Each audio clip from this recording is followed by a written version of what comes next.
की कुदरत जो है वो मदद को आई और हमें हमें यकीन था। ये सिर्फ क्रिकेटिंग, देखिए जब आप क्रिकेट के ऊपर बात कर रहे होते हैं सिर्फ आपने क्रिकेटिंग गुफ्तगू नहीं करनी, उसको आपने मिक्स करना है, कमर्शियल वैल्यूज़ को देखना है और जो ट्रेंड जा रहे हैं उसके मुताबिक देख के then you make a statement. और शुक्र है अल्लाह का वो स्टेटमेंट जो है वो ठीक हो रही है, पाकिस्तान पहुंच रहा है और 10 पॉइंट्स वाली टीम जो है वो सेमीफाइनल के लिए क्वालिफाई करेगी। देखिए आज फ़खर ज़मान ने आपने तारीफ़ की, मेरे ख्याल में फ़खर ज़मान की ये इनिंग्स इस वर्ल्ड कप की बेस्ट इनिंग्स हो गई है। अंडर प्रेशर 400 रन चेज कर रहे हैं आप और जिस कमाल की आज आके उन्होंने बैटिंग, नो फेयर, उन्होंने अपनी एबिलिटी को बैक किया और उन्होंने ये सोचा हुआ था कि आज जो है I am not going to hold back, और उनकी लगती चली गई और इसी वजह से अब जो है दरवाज़ा जो है पाकिस्तान के लिए खुला है to qualify for the semifinals. और सुबह भी हम लोगों ने बात की थी कि लास्ट मैच जो इस वर्ल्ड कप का है उससे पहला match, second last match Pakistan का है और पाकिस्तान को क्लियर कट पिक्चर होगी हमने क्या करना है उस मैच में, इंग्लैंड को किस तरह हराना है to be in the semifinals. लेकिन फ़खर ज़मान का भी आपने कहा कि पहले मैच के बाद ड्रॉप किया है, देखें ही वॉज फेलिंग मिजरेबली, बिल्कुल आउट ऑफ फॉर्म है। आई थिंक उस वक्त सही डिसीजन था, लेकिन हमने सपोर्ट स्टाफ को काफ़ी ज़्यादा क्रिटिसाइज किया है, लेकिन आज आपको सपोर्ट स्टाफ को क्रेडिट देना होगा कि ये फ़खर ज़मान जो है वापस फॉर्म में आए, ना सिर्फ फॉर्म में आए, उनको इनकरेज किया कि जाके अपनी natural game Khelo, don't worry about getting drop, हम तुम्हें वापस लेके आ रहे हैं, we have a believe.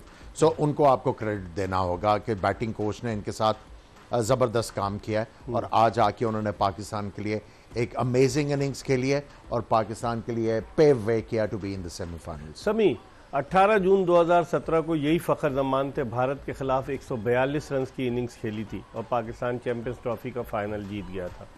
Pakistan के साथ होता क्या है, 92 के वर्ल्ड कप के फाइनल में भी इफ एंड बट्स थे, पाकिस्तानी टीम 92 के वर्ल्ड कप जीत गई। चैंपियंस ट्रॉफी 2017 की पाकिस्तान पहला मैच इंडिया से हारा, मौसम ख़राब, बहुत सारी चीज़ें, और फिर भी पाकिस्तान फाइनल जीत गया। यहाँ पर भी कुछ यही सूरत हाल हो रही है। समझते हैं कि 16 नवंबर को ईडन गार्डन्स कैलकाटा में पाकिस्तान वर्सेस इंडिया एक और मैच होने जा रहा है सेमीफाइनल की सूरत। जी हाँ, बिल्कुल उम्मीदें आज बहुत ज़्यादा रोशन हो गई हैं। उम्मीद तो थी, लेकिन आज का मैच जीतने से काफ़ी ज़्यादा रोशन हो गई हैं और क्रेडिट देना पड़ेगा फ़खर ज़मान को। लेकिन आमिर भाई से मैं एक सवाल ज़रूर करूँगा कि देखें अगर जो पीछे मैच खेले कहीं इमाम और ये अब्दुल्ला शफीक ज़्यादा परफॉर्म कर जाते तो फ़खर कहाँ था कैरियर। बात यह है कि देखें कई बाज़ औक़ात रियलाइज़ करना पड़ता है कि कभी ना कभी किसी को रेस्ट दे के अगर लाएं तो वो फ्रेश माइंड से आता है और वो बेहतर परफॉर्म करता है। तो ये चीज़ें डायरेक्ट वर्ल्ड कप में अगर वो परफॉर्म कर जाते तो मेरे ख्याल में फ़खर ज़मान का कमबैक नहीं हो पाता। तो ये चीज़ें कंसर्न होती हैं किस वक्त किस प्लेयर को कहीं ना कहीं आपने ऑफ कराना है, कहीं ना कहीं माइंड ऑफ कराना है, कब आपको लाना है, ये चीज़ें भी देखने के काबिल होती हैं। और लेकिन आउटस्टैंडिंग इनिंग खेली जैसे आ जाए और थ्रू आउट बॉलर पर अटैक रखा और आप देखें कि ज़बरदस्त मैच जीते हम। 11 छक्के 8 चौके इस इनिंग्स में, और जिस तरीके से वो छक्के मार रहे थे पता ही नहीं चल रहा था।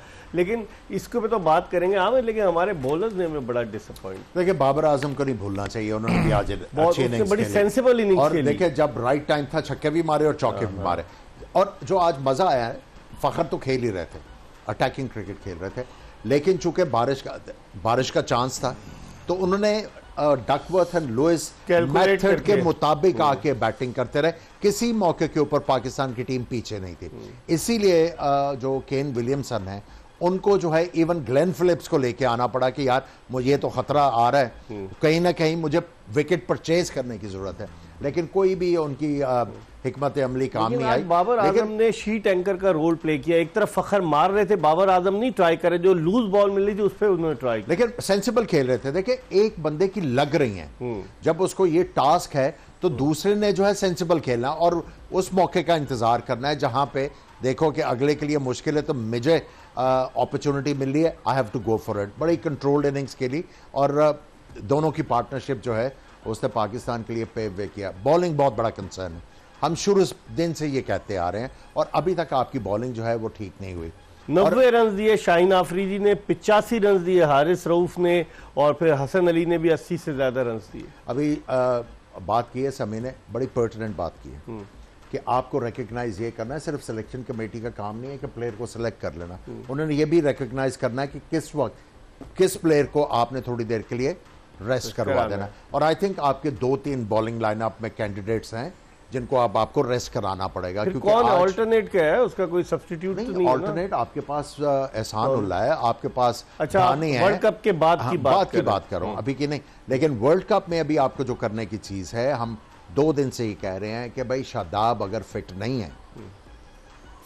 है तो आप रिप्लेसमेंट लें, रिप्लेसमेंट लेके उनको खिलाएं अबरार को। देखिए बात यह है कि जब आप शादाब की बात करें, yes he can bring utility with the bat, लेकिन बॉलिंग में उनका वो वाला कॉन्फिडेंस नहीं है। सही कह रहे हैं। और जो स्पिन को स्पेशली अच्छा खेलते हैं उनके खिलाफ उनका कॉन्फिडेंस नहीं होता। और आपको मैं टीमें गिना देता हूं। आज जाम्पा की बॉलिंग देखते हैं, फिर मैच जितवाया उन्होंने। आज आदिल रशीद ने बहुत जबरदस्त बॉलिंग में 38 रन सोडी के अलावा, या श्रीलंकन जो सोडी तो पहला मैच खेला, लेकिन आज सोडी ने फ्लाइट बड़ी लंबी की है, जो मेरे लिए हैरान कुन चीज थी। तेज से नहीं की उसने, जो जिस तरह वो करते हैं, लंबे कद के बॉलर हैं, वो कभी इतना लंबा फ्लाइट नहीं करते। आज मे बी विकेट बाय करने के लिए बॉलिंग कर रहे थे, लेकिन जो लेग स्पिनर्स का रोल है, जो रिस्ट स्पिनर का रोल, उसको आप डिनाई नहीं कर सकते। अगर आज ऑस्ट्रेलिया की टीम अगर ऑलमोस्ट सेमीफाइनल में क्वालिफाई कर गई है, तो वो मेरा ख्याल है मरहून मिन्नत है जाम्पा।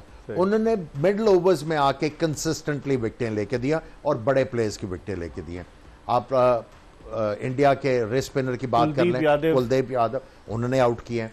अगर आप आदिल रशीद की बात करें, सो हमें कहीं ना कहीं फैसला करना पड़ेगा। अभी आपके पास कुछ चंद दिन हैं। अगला मैच आपका कब है? हमारा 11 नवंबर को। कितना गैप है? काफी गैप है ना, 7 दिन फैसला का करें। फैसला करें। आपके पास जमान खान भी बैठे हुए हैं।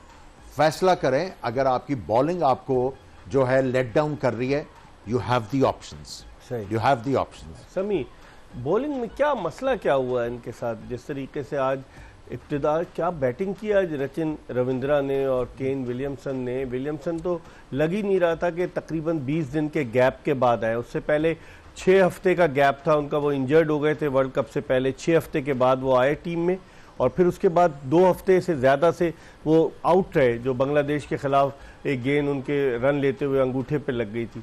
तो आज बॉलर्स को क्या हो गया सर? किस तरह की बॉलिंग कर रहे थे हमारे बॉलर? देखें, डिसिप्लिन बॉलिंग नहीं की। अगर आप देखें, ऑफ स्टंप के बाहर भी बॉलिंग हुई है और लेग स्टंप के बाहर भी बॉल हुई है। ऊपर से देखें, जब हम इस कंडीशन में खेलते हैं जब बैटिंग बहुत ईजी है, तो कहीं ना कहीं आपको ब्रेव होना होता है और अपनी जो आपकी वेरिएशन है उसको गेम में लाना होता है और बहुत जल्दी लाना होता है। अगर आप देखें, आज हमने स्लो बॉलिंग शुरू की है 25 से 26 ओवर के बाद आके, तो कहीं ना कहीं आपको वेरिएशन ब्रेव होना पड़ता है। जी हाँ, हालांकि अगर आप शुरू में देखें हल्का सा बॉल विकेट पे फंस रहा था, तो कहीं ना कहीं हमने कोशिश की कि नॉर्मल पेस से बॉल करें, और स्विंग जैसा था कि विकेट पे इतना नहीं था, तो ये कि बल्ले पे बॉल आया और हमने बॉलें दोनों तरफ की। एक्सपेक्ट कर रहे थे कि हम अटैक करें, लेकिन इस तरह अटैक नहीं होता।